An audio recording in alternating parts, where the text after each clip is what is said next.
What's up, everybody, and welcome to Clubit TV. Thank you so much for your patience, as well as joining us. We're finally live. Apologies if you are wanting to watch on YouTube, but unfortunately we weren't able to get over onto YouTube. But everywhere else, we are live. Thank you so much. Welcome to the show. We're going to be covering video games, movies, and much, much more. I am Roger Knowles, your host for today's show. But, of course, I am not on my own. I am joined by Ed from GameHog. Hello everybody, my name is Ed. Welcome to the Clubit TV Live Episode 1. Woo, woo, woo. Isn't this exciting? Air horn. No. Oh yeah, we should have like sound effects at that point. We'll get that. That will come later. Things like that will come later. We haven't got the budget yet. Yeah, no, not just yet. But yeah, this is exciting. This is fun. If none of you know who I am, I'm a small YouTuber and streamer called GameHog. Or sometimes my handle's GameHog Games, but that's me. I'm also an editor for other YouTubers and a content creator kind of across the board. So that's me. Welcome to the show. Ed, thank you so much for joining. But obviously, it's not just me and Ed. We've also got, this is going to be like, I'm going to have to try and introduce you two now individually, but even with the same. So first, we've got Luke from Luke and James Play. How are we, sir? Alright, I'm good. I'm excited. I'm nervous. We've got James from Luke and James Play. Hey! That was like trying basically. I've put you both in order on the screen. So basically, it's like Ant and Dec. So you are basically. You do the opposite of what they do. They don't even do that on their own channel. It's not a thing. It doesn't need to be a thing. You called Luke and James. We are actually joined Ant and Dec at the hip. We're like cat dog. We're in the same room. But your dog cat. Yeah, we're the other way around. Yeah. Yeah. But I was like, when you sent me the image for putting on Twitter and Facebook, it was like you guys were the wrong way around. I was like, should I flip it? Like, I didn't know what to do. I was like, we choose. We decide who we are. Defiance in the face of double acts. Right, guys, like I said, thank you so much for joining me. Like I said, it's first show on Clubit. Please, everybody watching, thank you so much for being here. And please tell your friends as well, because you guys are the ones that hopefully will get this show green-lighted, so that we will be back. Yeah. That's if we can get through this first show with... Yeah. Let's see what happens. But first, no problem. I would like to go around the room and for you guys to tell me a little bit about yourselves and what you've been playing recently in the video games universe and maybe any movies that you've been watching. Ed, sir, you're up first. What would you like? I've been dropped straight in. Yes. Well, I've been playing a lot of Monster Hunter World, which was donated to me by the hogs of my GameHog community, the Hammerly. And so I've been streaming a little bit of that. I've been grinding away behind the scenes because I did actually play it on the PS4 and played it all the way through. And I played with Luke and James a lot. They're above me on Discord, so I pointed up, and they're below me on the stream. So I'll point down. So Luke and James play. I was playing a lot with them, and now I'm just really excited to be able to play it on PC with a better frame rate and better quality, and I was about to say better connectivity, but I've been having connection problems for the last couple of days. Aside from that, I've been playing a bit of God of War, again donated to me by the Hammerly, and those have all, they've been really, really good games to play at the moment, and I'm very much looking forward to a lot of Nintendo Switch stuff. I just bought Okami HD, which I haven't actually touched, but it's sitting on my Switch waiting, and also at the end of the month, the new Monster Hunter for the Switch is coming out, which isn't quite like Monster Hunter World. It's a bit more harking back to the kind of previous stuff. It's already been out in Japan for a bit, but now we finally have it, and there it is. I think it's basically a newer, That's the one before. A newer version. Well, I think with you guys just talking to me about it in the last couple of days when we've been obviously preparing for this, you've been mentioning like Monster Hunter and stuff like. I have never played a Monster Hunter, and so like already I'm like, I think I'm gonna have to play. I'm sorry, I can't do this anymore. I've got to go. In fairness, they're kind of obscure because you would have had to have had them on PSP to have gotten into them early. And then beyond that, the difficulty curve is absurd. 14-year-old me cannot do anything with this game. I barely got through it. I had to give the game to friends. Even they couldn't do it. Now, I laugh at 14-year-old me because I'm competent enough. But it is Dark Souls-esque because they're both made on the Havoc engine. So it's very similar in the way they feel. Oh, it's also, I don't know, check me out with the knowledge. How do you feel? But yeah, they both feel very similar, and also their gameplay style is very similar. I.e., don't get greedy with attacking, learn how things move, everything can kill you. Yeah, easily. use your brain. Patterns and work out how So to those kind of things are exciting, and there is a very steep difficulty curve, which is obviously a nice challenge. Sometimes some people get put off by that, which I understand. I'm But getting for worried me, already. I find it super exciting. That's just me, anyway. What about you? What about Luke and James? What have you guys been playing at the moment? We don't play any games at all. You don't play games? Yeah, we don't actually. We just read newspapers in our spare time. Oh right, is that you do a let's read on your channel now? Yeah. I think I've been playing Dead Cells mostly. Oh wow, cool. Yes. How's that been? Really good, really good. The developers have been pushing that loads. Was it in early access up? It was in early access for a We while. got a code, didn't we? Yeah, they've And then it been came out really for release. throwing those codes out to any creator they can find. They're obviously really happy with their game and Mhm. really want people to see it. It's a So- great game. Yeah, it's great. made really well. It's a really kind of good. excuse me. It's a kind of a Metroidvania platformer kind of. It thing, is, yeah. isn't it? Yeah, Okay, I, it's I was a bit sort of like, when I first initially heard about it, I was a bit like, is it going to be sort of my sort of game? I thought, to be honest, it might be a bit too hard for me. I was like, Yeah. crap. Yeah, Like, it can Is get it tough. quite hard or is it? Yeah. It can be. Yeah, it is, but it's quite forgiving as well in some aspects. Obviously, it's Mhm. like it doesn't like basically kick you in the nuts too much when you've messed up. Like it sort of sets you back at the beginning Like again. Dark But Souls would. yeah, basically, it's like I yeah. don't get as angry when I die. Sure. Basically, I it's- get so angry at Souls-like games. Bloodborne, I had because I used to play it at kind of 2, 3 in the morning. It's the kind of game that when I've lost to a boss for the 13th time, I want to scream, but I couldn't do that, so I'd kind of like pound my leg in frustration and developed a huge watermelon-sized bruise on my like thigh just from my frustration efforts. It's just those games really frustrate me, but I adore them so much. So maybe it's just the difficulty. Can I just draw conceit. attention to the chat quickly? Uvakesh says that Roger's mic's got better hair than anyone else in this stream. How dare you? It's sir. It's true for me. to be It's honest, true I've for me. actually tried styling my hair as in the same way. It's very similar. Yeah, I was like, before we actually went live, I was like, do you think I should have it out of shot or in shot? I was like, nah, we'll leave it in What, shot. the it's hair? fine." Mine's Just like this. constantly in my face. In fact, I spoke to a streamer recently who even came onto my stream and went, you have your mic in front of my face. It's one of my biggest pet peeves. And I just said, yes, but I get the proximity effect from that. You can't do this from a hand's distance, can you? Whisper into your ears. Exactly. You're going to start an ASMR, aren't you, next? Yes. You're gonna... I certainly am. That's the plan. The synopsis of Dead Cells. Well, you play. Yeah, Like- well. God, was it Dead Cells that IGN had that recent control? It was, yeah. Yes. Oh, God. I, to be honest, That I- was hilarious. I was actually going to bring it in for the topics for today, but I thought it's been covered like everywhere. I thought We to be should honest, talk about it. Well, to be honest, we actually are having a post-show after party at the end of the live stream. So that's probably one topic we might bring up just once we maybe pop some beers and celebrate hopefully a successful show. And I can then finally go, oh, thank God. We can have a little chat about the IGN controversy and what's happened there. Down for that, Rog. Yes. So, yeah, that pretty much covers everything we've been playing. I've pretty much been the same. Dead Cells. I went back to play some Red Dead Redemption, which I'll get into a little bit later on in the show. Nice. Just to try and refresh myself since there's been a new trailer released. But yeah, so with that, I think we should get on to our first topic of the day. Go for it. Now, hopefully this will work. So we'll just do some quick trying to. Whoa, hey, there's a Fallout topic. There we go. Fallout 76. So this is taken from actually an article by IGN written by Tom Marks.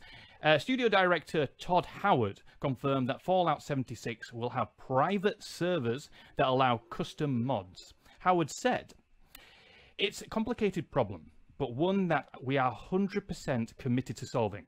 He explained that he knows that modding is an important part of the current Fallout games, and that he wants to make sure that the experience is still available in Fallout 76. Howard also acknowledged that this isn't an easy technical challenge in an online game, but that they will work to make sure it happens. So, obviously, basically announcing that they're going to try and get mods into Fallout 76. And yeah, so we'll move on to that in a moment. I want to carry on. Another article by Jake Green on Fallout 76 from usgamer.net talked a few more things about Fallout 76. I want to talk about that as well. Thanks to a recent tweet by Bethesda Game Studios, we now know that Fallout 76 beta will launch in October. It doesn't specify exactly when we'll be able to play it, but it does confirm that it will be available on Xbox One first. In order to gain access and sign up for the Fallout 76 beta, you will have to pre-order the game. There are currently 3 versions of the game: Standard Edition, the Tricentennial Edition, I said that okay on the live stream, and the Power Armor Collector's Edition. Pre-ordering any version will grant you a code that you can redeem. So, whew, okay, I've done a lot of talking now. That was a mouthful. Yeah. So what I want to do, obviously, because this is the first show, I want our audience to obviously get a bit of a feel for you guys, what your previous experience with gaming is. Starting with you, Ed, what's your previous experience with Fallout and leading up to Fallout 76? Unfortunately, I'm kind of a bad one to start with because I'm not the biggest fan of Fallout. I have played a lot of the games. I played 3 New Vegas and a bit of Fallout 4. I didn't quite fall in love with it as much as I wanted to. For me, Fallout 76 is kind of what it should be. It kind of, to me, it's what Fallout should have been in terms of being like a big multiplayer open world survival game. That makes a lot of sense to me. That sounds like it'll be a lot of fun. I think having the beta coming out in October that will also carry over is a really good incentive for pre-orders. However, the industry is a little bit funny about their pre-orders at the moment, and quite rightly so, because we keep getting promised games that are not quite what they are, or they're charging a lot of money for a game that 2 weeks after release drops down to half the price. So I understand why they're trying to incentivize a pre-order. I would rather this be kind of an open beta, not just to pre-orders, so that it could be a very big stress test and also be like, you can get this game and it'll be worth your time. Because I have no reason to suspect it will be, because I played Elder Scrolls Online, which is, you know, another Bethesda IP that was translated over to the MMO style, which isn't necessarily what Fallout 76 is going to be, but it's going to incorporate some of that kind of style. And to me, I'm not totally sure having a kind of private beta for that's a good idea. I think you should give that to the people. But, you know, it's just for testing, and so I understand why they're doing it. I'm not too fussed. But what about you guys? Are any of you guys really excited by Fallout 76? Didn't they also... Was this the game that Bethesda put to Sony a full-on, you guys cannot... They said to Sony, you guys cannot not be part of our multi-platform agreement. They're forcing them to do No, I think that was the Bethesda... It's a card game that they were going to release. Yeah, I think it was to do with Elder Scrolls Legends, I believe. Oh, God. Yeah, they haven't really made that stand with Sony about crossplay with a big game like Fallout. If they had, Jesus. Sony's going to have to really rethink a lot of things. But they've done it like they're making a stand with one of their smaller games, which... I don't think it will really hit Sony too hard, but yeah. So, look, Jeff, what's your previous experience with Fallout and obviously, are you looking forward to the new Fallout 76? Oh yes, very much. We both are, aren't we? Well, yeah, because it's obviously co-op this time. It may be an MMO, but it's like 4-player co-op through the Wasteland, which is right up our alley. You know, without mods, you couldn't. I don't know if you can play Fallout previous ones with if there's a multiplayer mod or not. But this is the first time Fallout's been able to be done multiplayer. Mm-hmm. Yeah, and this is very exciting. This is good. There's a lot of systems in place as well to stop griefers and stuff like that as well. So they've really thought a lot of this through. It's an amazing turn, I feel, because we've played Fallout since the originals, haven't we? I know I never played Fallout 1, but I played Fallout 2. And I played every single Fallout when they were game isometric. Yeah, I was going to say they were very different back then, weren't they? Yeah. And they were very they were bird's eye view and very raw. There was a lot of they were really it wasn't. You wouldn't think. Yeah, it would have evolved to what it is now. But no, I'm super excited for it, especially because Luke said it's co-op. There's a lot of awesome systems and stuff in place that's going to make it really good. Like setting off the nukes to set off like elite areas, hard areas. How cool is that? Like, that's going to be awesome. Just literally like it's basically going to be so good when you built like a settlement and you can like what the is that? Yeah. I mean, there's quick, pack it up. But we'll see. But I just think it's awesome that it gives you a purpose to go and explore because you need the codes first. So yeah, and I did see that they released the gameplay of the special cards, and that's where I did see the microtransactions. Because they said that you can get packs with the cards in. So I have to admit, I did read somewhere they're not going to sell those as microtransactions. As far as I'm aware, I could be wrong on that. Let us know down in the comments if I am. But I'm sure that they announced that they weren't going to sell those as microtransactions. Okay, that's good then. I'm very keen though that they want to do the beta. So yeah, but I'm as well. My opinion is very similar to Ed's actually. Like I got into Fallout through Fallout 3. I didn't play Vegas, but I couldn't get into Fallout 4. And I've gone back 3 or 4 times to play it. Yeah, it's okay, but I felt like the new aspect that they put into it was the settlement building. It didn't capture me. I found it, because I'm a bit like everything needs to be perfectly level and straight, and everything needs to just be just right. And you couldn't actually do that at the time. Maybe they've changed it since then. That really, really, really annoyed me. And it's a nuclear wasteland, man. I know, but I was like, I want my wall to be just going perfectly, but instead of it being everything before was perfect, and they destroyed it. It was meant to look weird, but I mean, weirdly enough, obviously that's a side part of the game. So I'm a huge fan of Fallout. I'm a huge fan of Fallout 4. Yet hate the settlement building, so I don't do it. And you don't have to do it. That's the beauty of it. No, like, you don't have to play it. No. You can just outright ignore that part of the game. I got this. Totally. Did you get the loot box? And the fact that no, we got it at Con. That's from Con. Yeah, but the fact that you've not been able to go back to it, I find strange because I've gone back to it and I've played through the game 3-4 times. I think, to be honest, I think it was you know when you like it was just frustrating me, and another game came out and just literally sapped me away, and I think it might have been The Witcher. Pulled me away. Yeah, that's fair then. Yeah, that's fun. And that happened to me with Horizon Zero Dawn because Breath of the Wild came out, and it's like, well, I've got a really good open world game to go play. Bye. No, I was exactly the same with Horizon. I think I played about half that game, and then something else came out, and I was just like, ooh. I need to sit down and give that game its dues because it's an amazing concept and it's a great game and a great story, but I haven't even gorgeous touched game the thing. As well. Gorgeous game. Robot dinosaurs, you had me with the trailer. Like that was I'm buying this game. And they were like, they're not robot dinosaurs actually. Like, yes they are. They are. Shut up, they're robot dinosaurs. Yeah, exactly. Just give us what we want. Don't take this away from me. But obviously with the beta being announced that you can only get into it through a pre-order purchase, that I'm sure there'll be an open one after that. Well, I'm echoing what Uber Kestrel said, because he says betas are for testing. It's a shame publishers seem to try and make them all about selling pre-orders, which is the problem, because like we say, all they're trying to do is get their units sold, as it were, whereas you know, we want a game that's really, really good. And if they let us beta test it, admittedly, it's too late in the process by that point to change big fundamentals of the game, but it would at least give us an opportunity to have a say in it. As long as the servers work, when they've launched the game and they say they've tested it and in day one it works fine, then yeah, but beta testing is great. I think what sort of irked me a little bit was that the save from your beta will carry over into the main game, which is now making me think this is not a beta.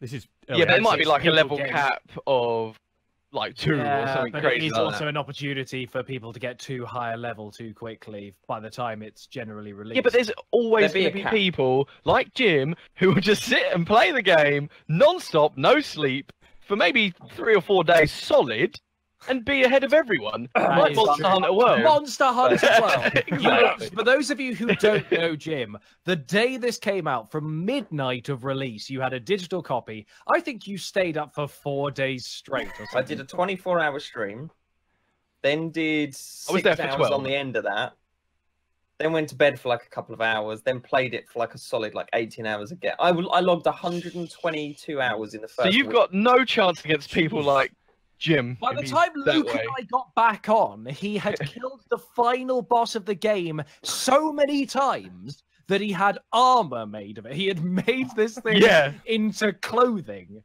But what I like about it, if you guys did that, I'd be still downloading the game. Freaking internet. No. But yeah, so I'm a huge sucker. Fallout 76, I like the idea of being multiplayer. Obviously, I think, to be honest, this is going to be massive on Twitch and YouTube. Like, oh, it's going to be huge. For the community aspect, teaming up, funny moments are going to be like happening, which will be all over social media.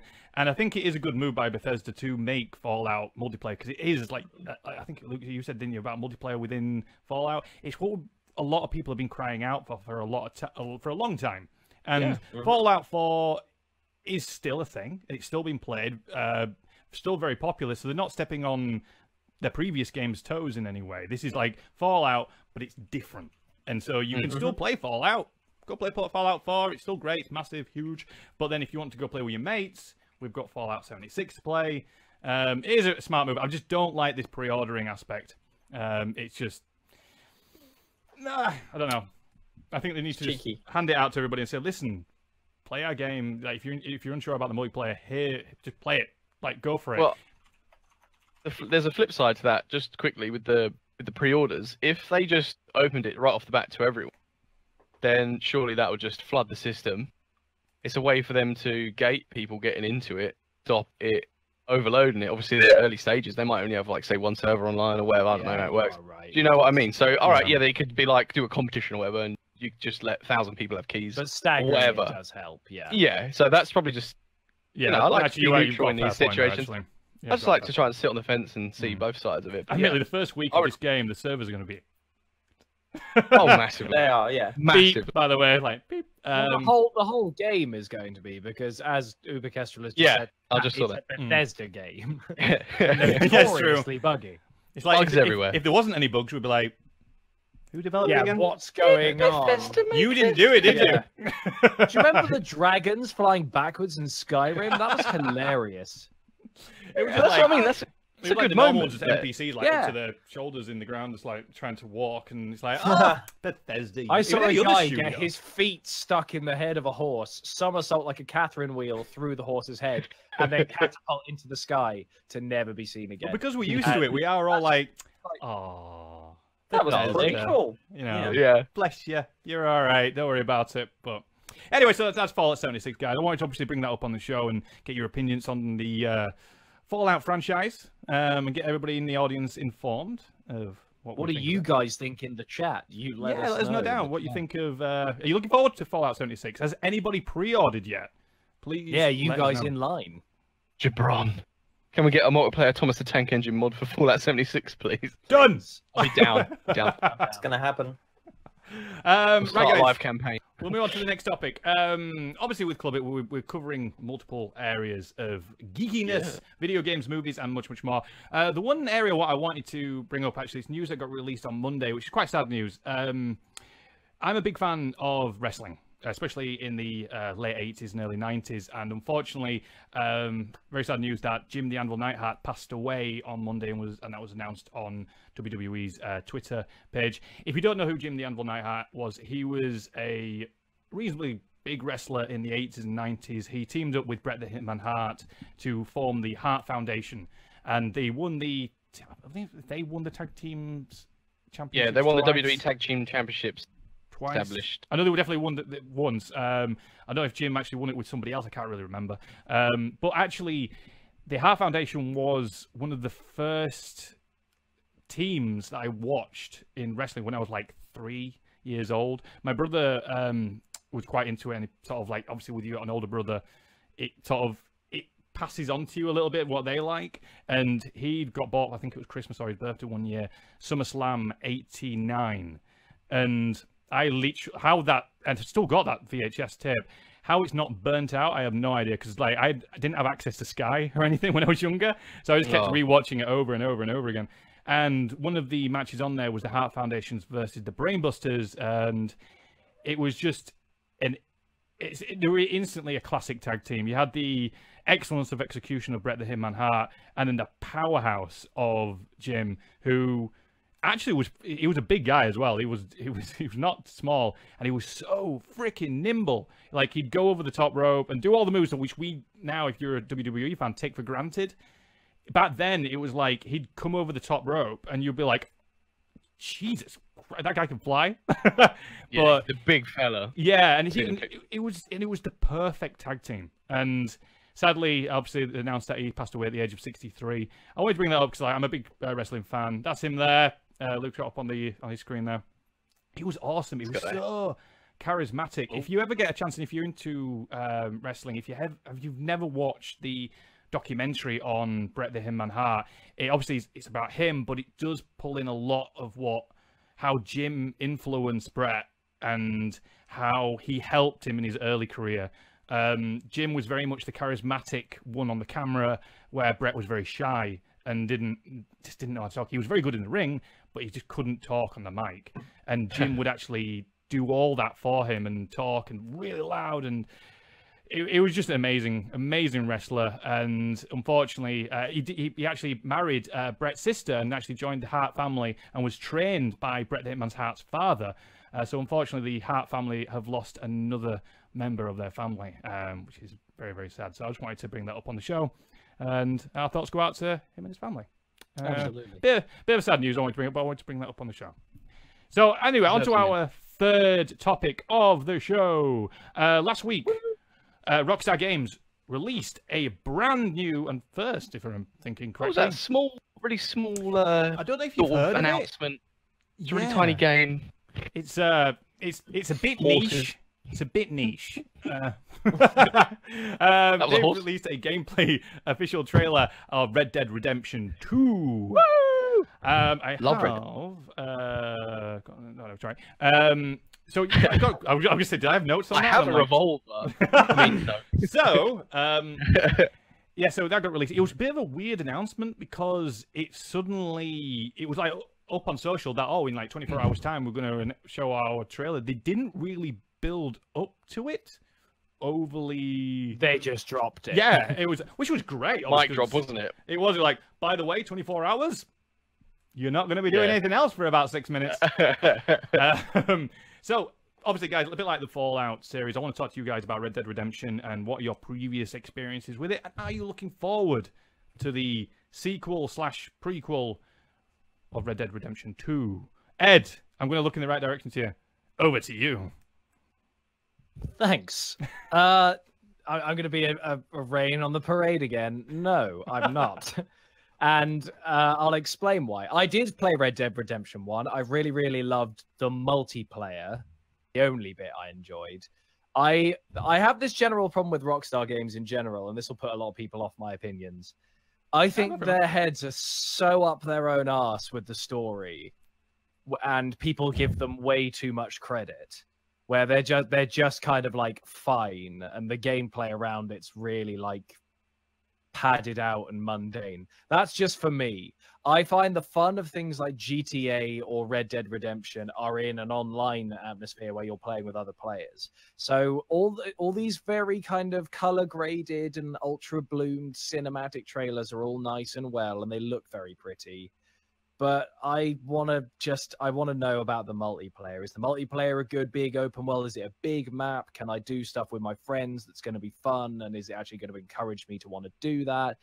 It's really hard to know if I'm going to like this or not. It's not for me. You know, my housemate is a massive Rockstar fan, and we watched the same trailer and had two polar opposite reactions where he was going, good, though. I this think that's looks a good amazing. Thing. And I'm going, does it? It just looks like this could be any game at this point. Like, it's just a lot of cowboys and nice looking shots. It looks pretty. I'm not suggesting it doesn't. I'm sure the story's probably fine for people who care about the Red Dead story. But for me, I've got no reason to want to get this unless there's really decent multiplayer. I do love in the trailer that they did say the usual thing whenever they show a trailer for open world, it'll be more in depth, more detailed than ever before. They did that with Fallout 76, sure yeah.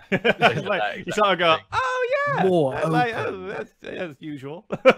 So open and closed. Luke and James, up to you guys. Most openest. What do you think to like the previous Red Dead Redemption and its sequel/prequel? Well, you're a bigger fan of it than I am, Lukey. So what do I wait? What? What did you think to the first game, and are you looking forward to the second one? Yeah, the first game, I loved it, and also my girlfriend, who doesn't really play video games, also loved the hell out of it. I've no idea why.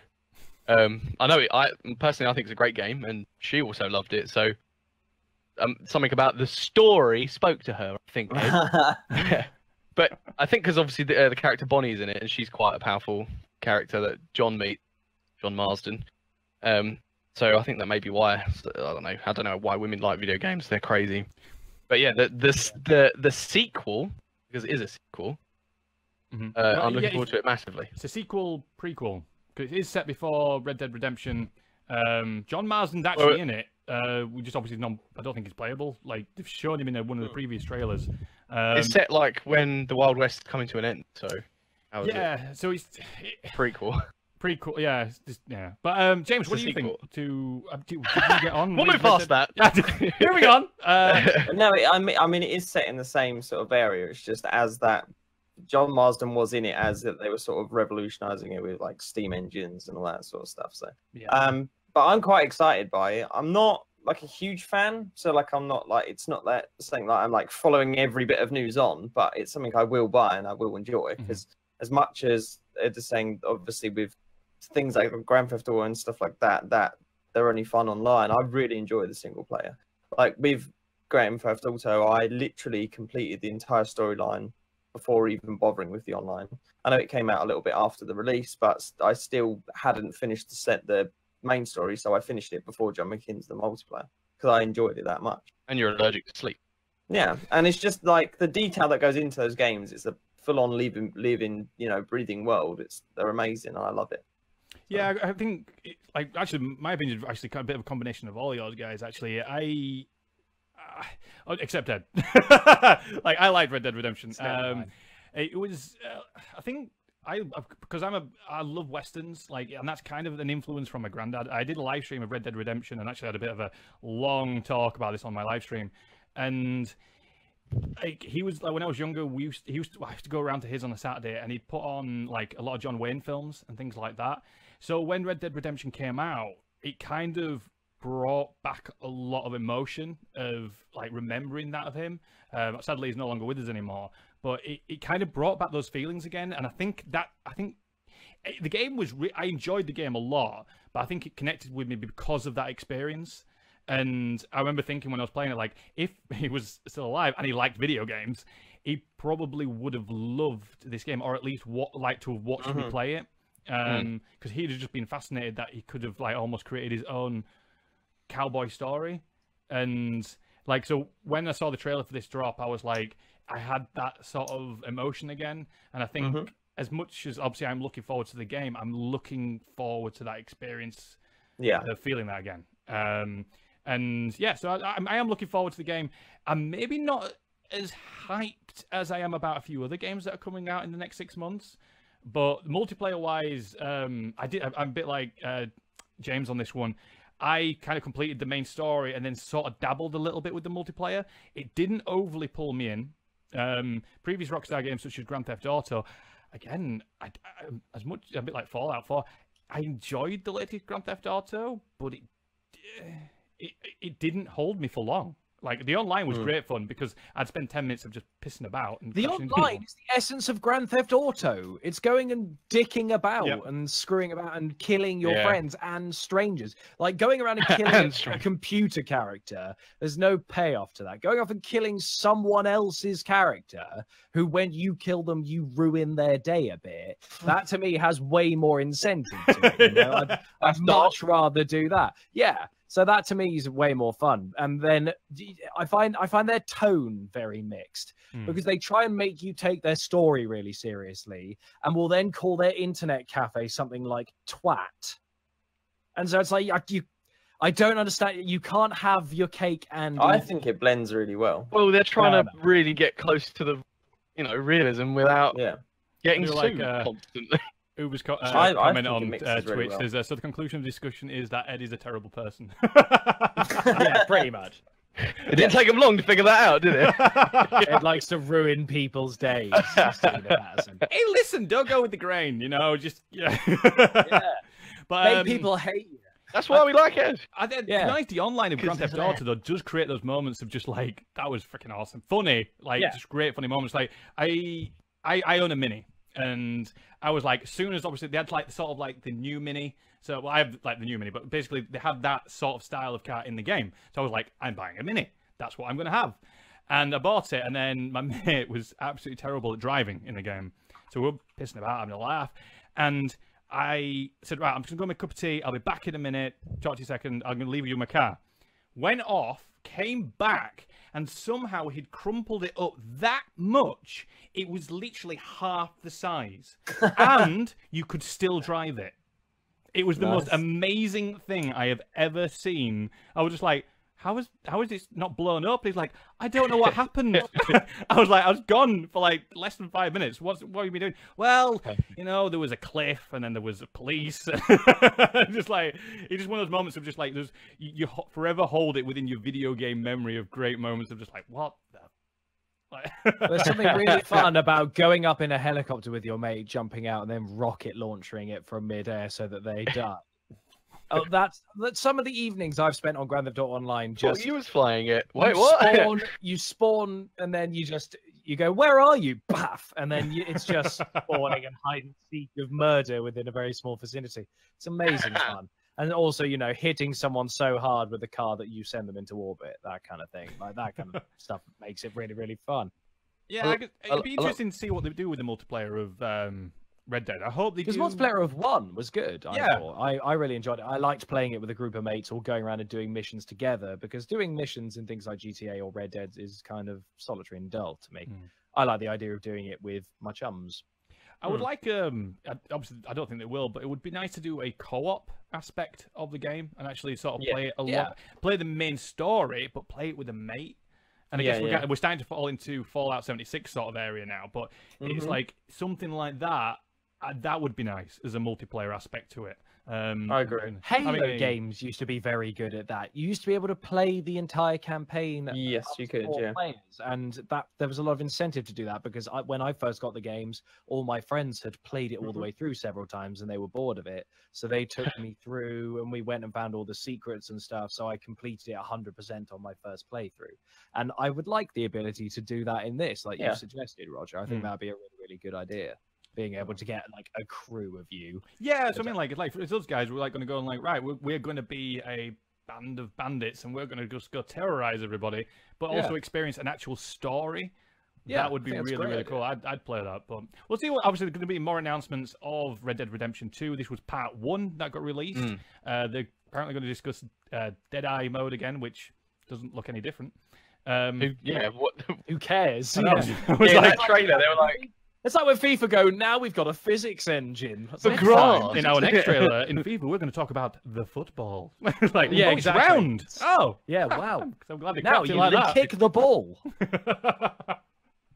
But yeah, so that was Fallout. No, we've done that one. That was Red Dead Redemption 2. Let us know down in the comments below. Are you looking forward to 2? And do you think you'll enjoy it as much as the first one?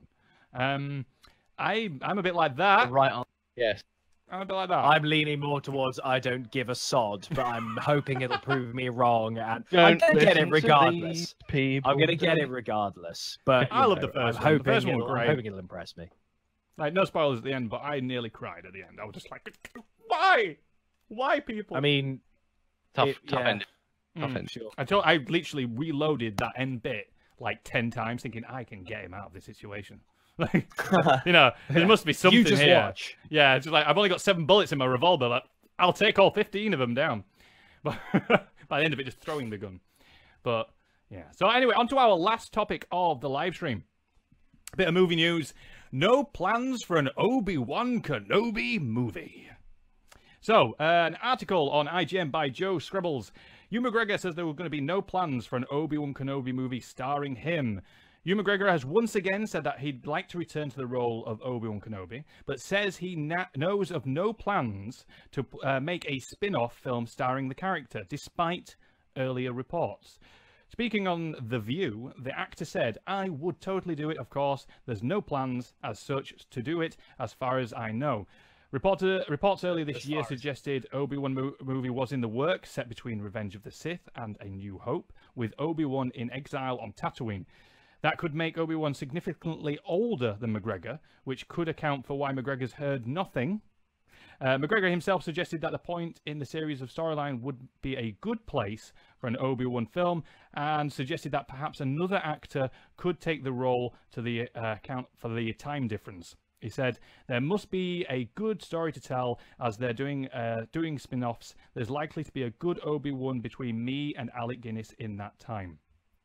So, I think if there isn't... Well, if Disney did have an idea for an Obi-Wan Kenobi movie, like there's been early reports that since their not-so-good return on the Han Solo movie, that they've decided to pull all plans for a spin-off Star Wars and just keep with the episodes. So obviously, again with the Red Dead and the Fallout situation, guys, I want to get your opinion on with Disney and Star Wars, and do you enjoy the new movies compared to the previously? And do you actually enjoy the previous films? Ed, again, over to you on this one to tie off. So I'm a huge Star Wars fan. I adore the Star Wars franchise. I grew up with the prequels, which means I'm able to tolerate them. They're not good movies. They have bits that are redeemable, and I enjoy them. You know, I can enjoy them for what they are, which is hot garbage. I enjoy the original trilogy, obviously being brilliant films.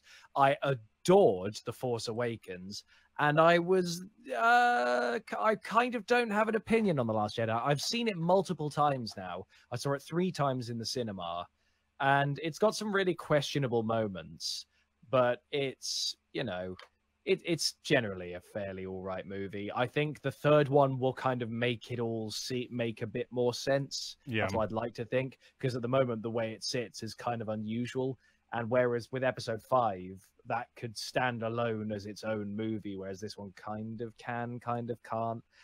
As regards these anthology films, I hate them. I've never enjoyed them. I'm obviously happy to see more Star Wars, but I think they keep picking really boring things. Rogue One was this really drawn-out spectacle with, again, some really cool moments, but really forgettable, uncharacterized characters. A plot that really, you know what's going to happen at the end. It's like playing Halo Reach. It starts with a swelling shot of, like, a guy with a bullet hole in his head. You know what's going to happen. You've already told you already know the big reveal, Salding.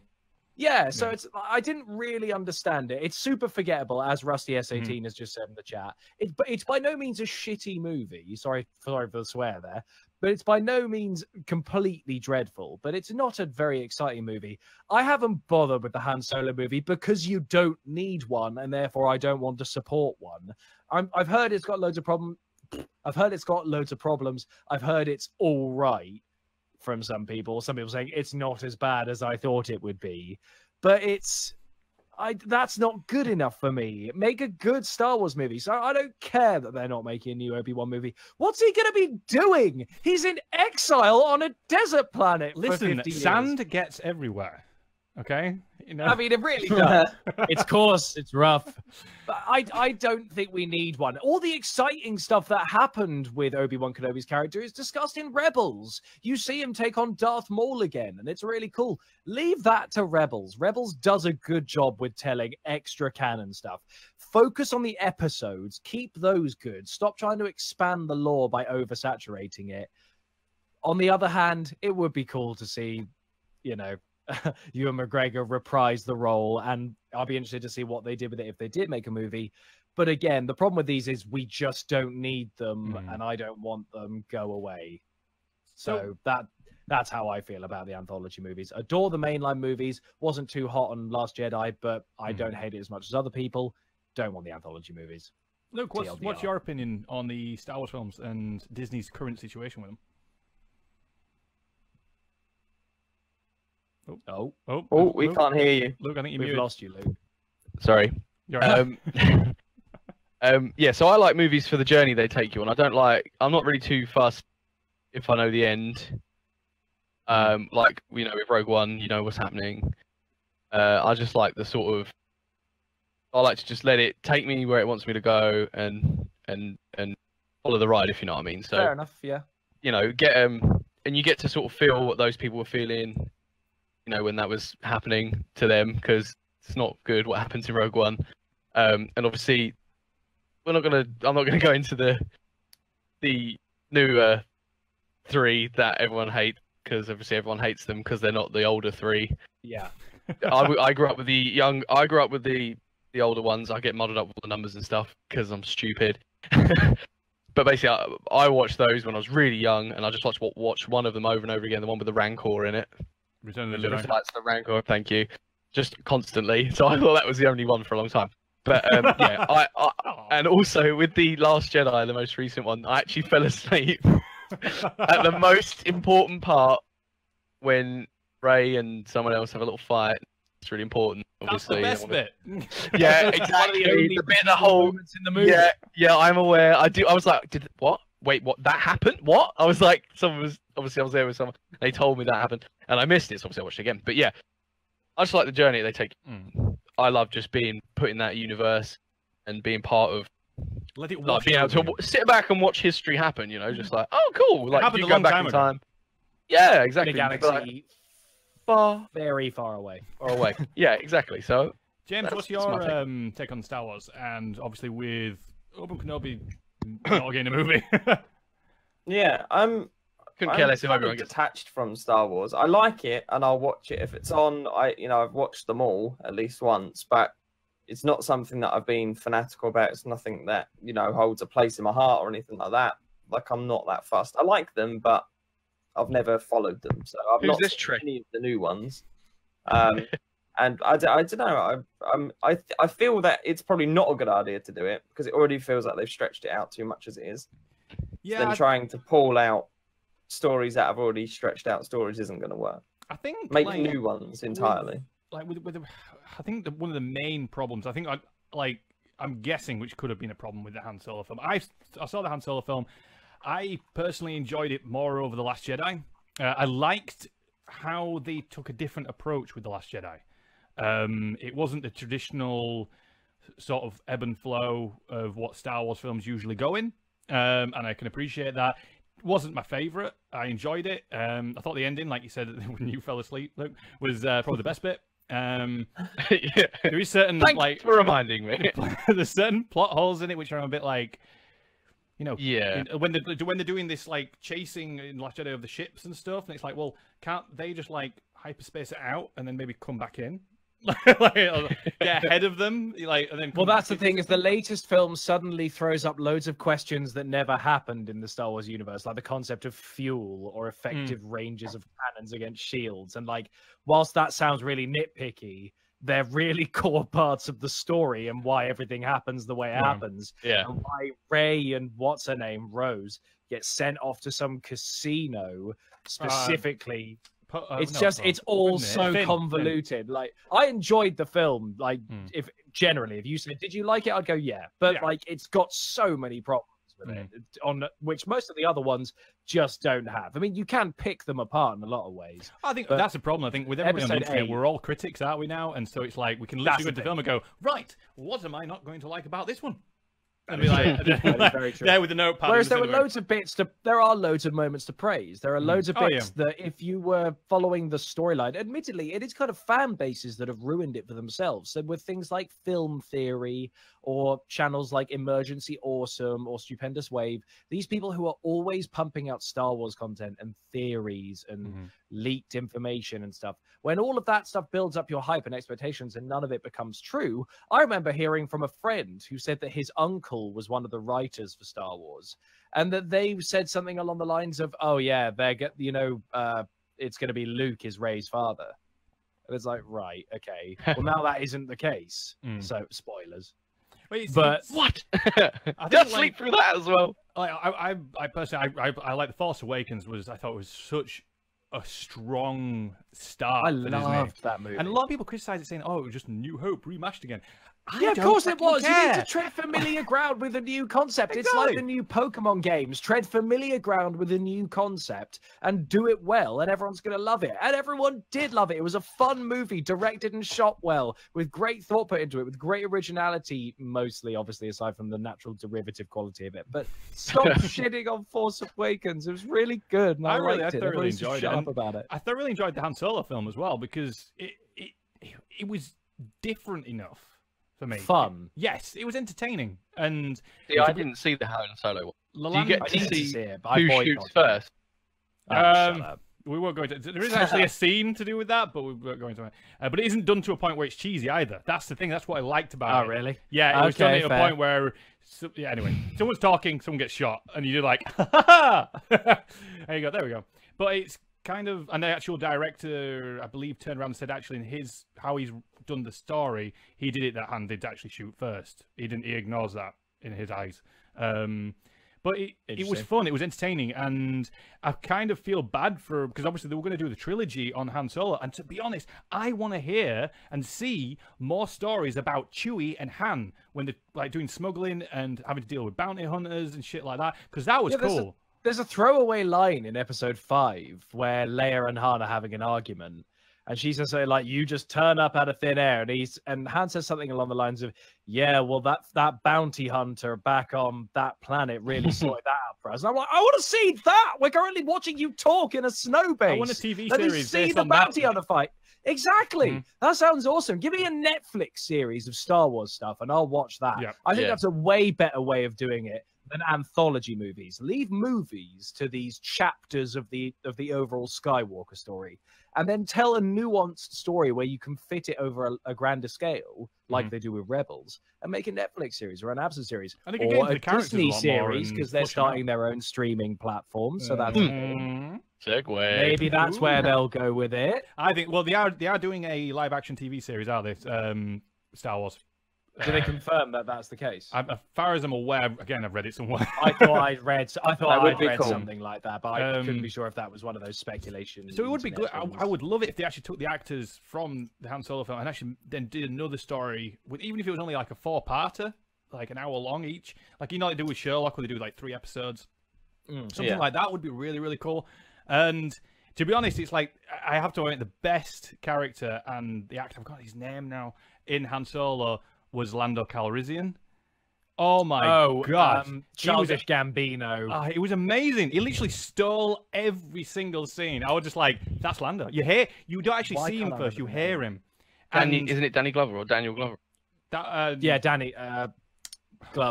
Glover. Yeah. Donald Glover, that's it. And you hear him in a casino pub, darling. Pub in Star Wars. And you know instantly that's Lando. It's not like, oh, who's that? It's not, oh, they have to show him, oh, it's Lando. I was like, and I went, that is freaking awesome. I was like, and that's a good direction. Yeah, it was fantastic, and I love that dynamic with him, and I'd like to actually see more with with Lando Calrissian, and some of his stories and things like that. But I do think they need to start thinking outside the box with these spin-offs. Like, what happened to, like, obviously, which is no longer canon, but the Old Republic? Let's see the Jedi. I want to know stuff like that. That stuff's more interesting. Yeah. Build up the lore. It's Ancient like Bane. I don't know if you guys have Silmarillion. read the Bane trilogy book by Drew Carper. No, but I'm aware of some of it. I think his name. Unbelievable. I think that's the best trilogy of books of Star Wars. If you're a Star Wars fan, read them because they are so dark. Because the bad guy is actually the main character, and I think if they made those into a film, it's so far away from the other films that they can do all sorts with it and make it a little bit darker, which would be really, really cool. Like if they did like Coruscant a little bit like the Blade Runner film. Yeah, that would be really, really cool. That's how I would imagine it, though. Yeah. I recommend anyone plays Knights of the Old Republic to get a similar taste for that kind of storyline. That's a really, really great RPG with a really great story in Star Wars that I highly recommend. I think they all, about a year ago, got re-released onto GOG.com as well. I think they did. Yeah. Because I haven't played 2 yet, but because it's about Sith Lords, that to me is like, get me on this game. I love the Sith Lords. The interaction with all the characters is unbelievable. Don't know. It's just because I know how long it took me to play the first one, and unfortunately, one of the reasons I played it was because I got it on mobile, and so you could just sit and do that. The second one is just as long. It's a long game, but it's really, again, if you love the Old Republic, play that. Again, really, really good, really, really good game. So, guys, that takes us up to the end of our topics. Let me just knock that off so it's no longer in the low bit. There we go. Nice and smooth and, anyway. Thank you so much. Anyway, so, guys, that's the end of the topics. Ed, what are you up to after, not straight after the show, but I mean, like, in the next couple of weeks? What are you going to be up to on your channel or anything else you want to tell us about? So basically, I'm going to be doing a lot of streaming of Monster Hunter-based content and hopefully some more God of War over on twitch.tv/GameHog Games. You guys can see me in the chat if you haven't followed me already. I'll just say hi. Hi. So now you can give me a quick follow. As well as that, I'm working on a brand new series called Do You Remember, which is a nostalgia-based analytical... Yeah, exactly. That's the little jingle. And it's a little preview series where I'm going to be talking about things from my, youth or things that other people I know would have grown up with. And I'm going to make a little video talking about them, give my opinion on them, talk about how they kind of rose and fell in the eyes of society, things like that. And then on top of that, I'm hoping I'm going to get a couple more podcasts out and hopefully do some more of these Clubit TV shows. Yeah. And also, I have a comedy sketch coming soon called Break-In that took leaps and bounds forward last night in editing. Love it. And that should come out some point in the next... So good. Some point? I don't know. I can't give a date. Tomorrow. No. It Tomorrow. Still needs color grading. Now. Still needs Jenny to do some VOs, but yeah, we're getting there. It's going well. So look forward to that very soon. A busy couple of weeks for you then. Yeah, it's going to be a busy couple of weeks. So Luke and James, what are we expecting to see on Luke and James play in the next couple of weeks? A whole lot of nothing. No, we're going to get back because we've been pretty lazy with our recording recently, so we've been a bit naughty in that. But we are bucking our ideas up and getting it sorted, and we're going to have definitely at the end of this month we're going to have a lot of Monster Hunter stuff coming out with the Switch edition. Like I'm going to be streaming that. Maybe a joint thing. Yep. Yes, I think I need to get this Monster Hunter, and then you guys need to tutor me through it. Oh, yeah. It's amazing. Or should I say, just carry me? Do you have a Switch? I do have a Switch. Oh, then wait! Don't play Worlds yet. Wait for. Looks like we're driving up to you edition, then. Play the Switch edition, and then move. The demo comes out tonight at midnight. If anyone wants to try it on the Switch, I'll be getting that downloaded then. Yeah, but yeah, I think we should do that. You guys tutor me through what we need to do. If you can hear my dog, by the way, I do apologize. I think someone's come to the front door. Oh dear. He's like, "Who is you? Who are you? Go away!" He's live streaming. Don't know why I talk like that. This is absurd. Anyway, guys, and you can catch me on, as you can see, on the Twitter handle just below me, at the Geeky. That's my personal Twitter account. I've lost Roger and Jim, so for me, I'm just like Roger's fine on the stream. Oh dear. I seem to. I've got you. You got me. Fine. Okay. We're okay. We're okay. This is a great way to end it. Luckily, we were at the outro. And you can also follow me at AlwaysGamesTV. I suppose we have to. On YouTube and Twitter and Facebook and every other place. Live stream every couple of weeks. Presently live streaming Fortnite on a Thursday, trying to get a little bit better at it and failing miserably. Yeah, that's not... So I've got one more week of that on a Thursday. And then on Sunday, I kind of pick and choose a different game to live stream every week on a Sunday. I can't remember which one I had in mind now. Yeah, I'm gonna have to have a little look at it. I can't remember. I think it might be Dead Cells actually on Switch. It looks like we've lost James on the stream. But so yeah, so keep an eye on my Twitter, and I'll probably decide whether or not I'm going to live stream that. But yeah, I'm really enjoying Dead Cells actually. It's really, really cool. But yeah, so thank you so much for joining me. Oh, we've lost everyone. Oh no! Oh, it's all gone terribly wrong. Oh, there we go. We're back. I'm back. What the hell? What happened? That was so close. Just spoiled itself. Roger just started sounding like the robot from Portal. Wow. Oh, and you know what? I'm so happy that Discord has kept everybody in the right It's spot. all gone back to the way it was. That's weird. That is weird. Everyone's like, No well, one that was weird. Anything. Yeah. Professional Hands streamers. off, and then do your outros and let's go. Anyway, guys, don't forget you can follow Ed at GameHog Games on Twitter. You can follow Luke and James on Luke and James Play, or Luke James Play on Twitter. You can follow me at the Geekkeeper. Guys, don't forget to share this with your friends, because if you tell your friends, we get lots of views on this live stream. We'll be post edits of this show going up on YouTube as well and Facebook, and if you share them and we get lots of views, we possibly may be back for another episode. A little bit of a thing as well, Clubit is presently having a massive rehaul on their website and on all their social. I'm doing all the hand movements now. We're all talking. What's going on? No. We're keeping it visually interesting. Crown, mate. We're Clubit's on they're doing a whole new redesign and everything like that. So there's more to come in the future. If you've got any suggestions for the show or the structure of the show or any feedback at all, please let us know down in the comments, and we will read them and we will take them all on board, as long as it isn't me getting rid of this fluffy thing on my microphone, because I like it. Anyway, guys, now, in the next 5 minutes, we're going to go live on the post-show party, where we're going to pop some beers and celebrate a successful, just successful Can I get that now? show. You can open them now. Not on the stream, Luke. That's for the party. Sorry. And we will see you all. We're going to go quiet for 5 minutes, because I'm going to go run and grab my beer and see what the dog's barking about. So we'll be back in 5 minutes for the post-show party. If you're watching on YouTube or listen to our podcast, thank you so much. Share it with your friends, and we will see you in the next episode. Hopefully. Bye. Thanks, everyone. Take care, everybody. We love you. Bye. Bye.